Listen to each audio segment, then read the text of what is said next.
Es un espacio necesario de aprendizaje donde podemos conectar conocimientos y, como decían en el taller, más que una forma de economía, también es una forma de visionar el mundo y de pensar, donde podemos conectar desde las comunidades. Es una forma de cambiar las perspectivas acerca de cómo podemos, ¿no?, negociar, trabajar, emprender y llevar productos con conciencia.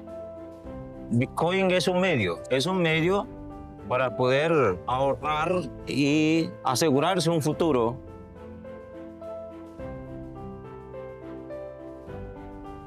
Así ya podemos recibir Bitcoin. Pienso que este tipo de talleres le sirve a uno para compartir y más entender y aprender cada día, cosas que de pronto uno jamás va imaginado.